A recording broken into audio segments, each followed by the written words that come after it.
What if I told you that this stage of life isn't an ending, but a beginning? What if science itself is proving that women over 60 are developing genuine, measurable superpowers of the mind and spirit? Stay with me as we uncover the 5 incredible strengths that you possess right now, not in spite of your age, but because of it. For decades, the narrative of aging has been written almost exclusively as a story of loss. We lose collagen, we lose bone density, we lose hormones. And while these physical changes are real, this perspective is dangerously incomplete. It's like describing a magnificent oak tree only by the leaves it sheds in autumn, while ignoring the incredible strength of its trunk and the profound depth of its roots. The latest research in neurology, psychology, and sociology is painting a revolutionary new picture of the aging process, particularly for women. It's a picture not of decay, but of transformation. A transformation into a state of being that is, in many ways, more powerful and resilient than ever before. This isn't just feel-good talk. It's based on observable biological and psychological shifts. As the hormonal tides of menopause recede, the female brain undergoes a remarkable rewiring. The frantic, multitasking, people-pleasing brain of motherhood and career building begins to calm, allowing new neural pathways to strengthen. This is a shift from a brain built for nurturing others to a brain optimized for wisdom and self-actualization. The superpowers we are about to discuss are the direct result of this profound neurological and experiential evolution. They are your birthright, earned through decades of navigating the complexities of life. So let's explore your first and perhaps most surprising superpower, your upgraded emotional hardware. Superpower number 1, emotional mastery and the positivity effect. Our first superpower is one that scientists call the positivity effect. In study after study, researchers have found a fascinating phenomenon. As people age, their brains begin to naturally prioritize and remember positive information over negative information. Younger brains, wired for survival and learning from mistakes, tend to have a negativity bias, focusing on threats and failures. The mature brain, however, seems to intentionally shift its focus. How does this work? Using fMRI scans, neuroscientists observed that when shown a series of images, some positive, like a smiling baby, some negative, like a car crash, and some neutral, the amygdala, the brain's emotional center, in older adults showed a much stronger response to the positive images and a significantly weaker response to the negative ones compared to younger adults. It's as if the brain, after decades of experience, has learned to filter out the noise and the drama.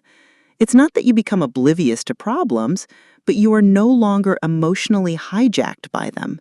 This isn't a personality trait, it's a biological change. Your brain is actively rewiring itself for happiness and equanimity. This leads to what psychologists call emotional mastery. You've experienced almost every emotional state imaginable: heartbreak, joy, grief, triumph. You've navigated the turbulent waters of relationships, careers, and family. This vast library of emotional experience gives you a profound advantage. You are less likely to be rattled by minor setbacks. You can see the bigger picture. You have a greater capacity for empathy because you have genuinely been there. You can regulate your emotions with a skill and grace that is simply not available to a younger, less experienced mind. This isn't weakness. This is the quiet, unshakable strength of a seasoned emotional warrior.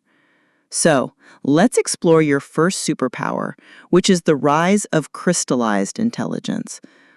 There are 2 main types of intelligence. The first is fluid intelligence, which is the ability to solve novel problems, think quickly on your feet, and process new information rapidly. This type of intelligence is known to peak in our 20s and slowly decline thereafter. This is the intelligence of a young, fast-thinking student. But there is another, arguably more powerful type of intelligence: crystallized intelligence. Crystallized intelligence is the accumulation of a lifetime of knowledge, skills, facts, and experiences. It's not about speed, it's about depth. It's your vocabulary, your historical knowledge, your understanding of complex systems, and your ability to see patterns that others miss. And here is the incredible news. While fluid intelligence declines, crystallized intelligence continues to grow and strengthen well into your 60s, 70s, and beyond. Think of your brain as a library. A 20-year-old's library might have all the latest bestsellers, but it's a small library. A 60-year-old's library is a vast, sprawling institution filled with countless volumes on every conceivable subject. When faced with a complex problem, you don't just have a few books to consult. You have an entire wing of the library. You can pull information from your career, your relationships, your hobbies, your travels. You can make connections and see solutions that are completely invisible to a less experienced mind. This is the source of true wisdom. It's the ability to offer not just a quick answer, but a wise one. It's the reason we seek the counsel of our elders. This superpower is your accumulated wealth of knowledge, and it is at its absolute peak right now. We've established that you possess a masterful control over your emotions and a library of wisdom that is the envy of the young. Now let's explore the final 3 superpowers that complete your transformation. Superpower number 3, the BS detector, or authenticity radar. After 6 decades on this planet, you have developed one of the most finely tuned social instruments in existence, a highly reliable BS detector. You have seen it all.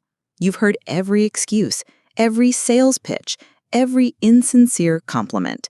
This vast database of social interactions has trained your intuition to an extraordinary degree. Younger people are often swayed by charisma, by surface-level charm. You are not. You have learned to look beyond the words and to read the subtle cues, the shift in the eyes, the slight hesitation in the voice, the mismatch between words and actions. You can sense inauthenticity from a mile away. This isn't cynicism, it's pattern recognition.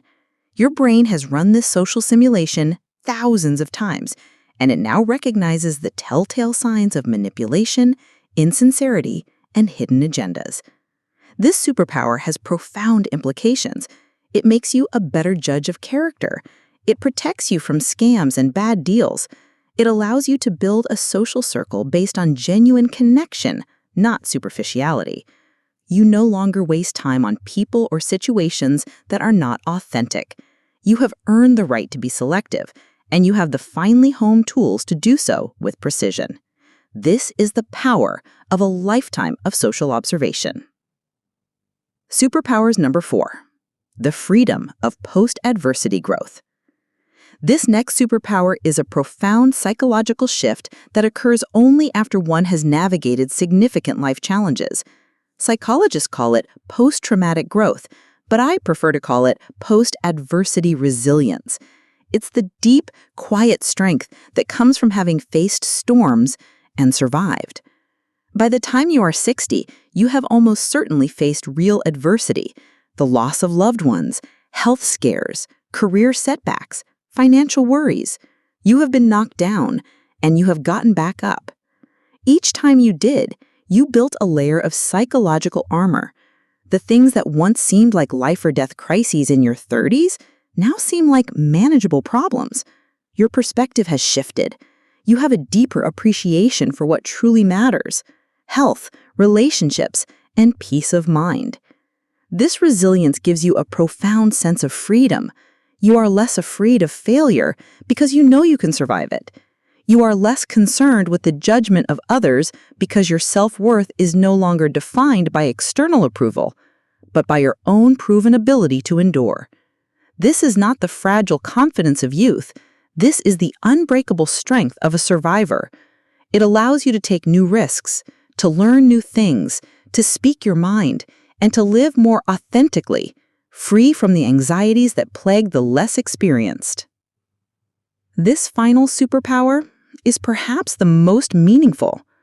The great psychologist Erik Erikson proposed that in the later stages of life, we enter a phase he called generativity versus stagnation.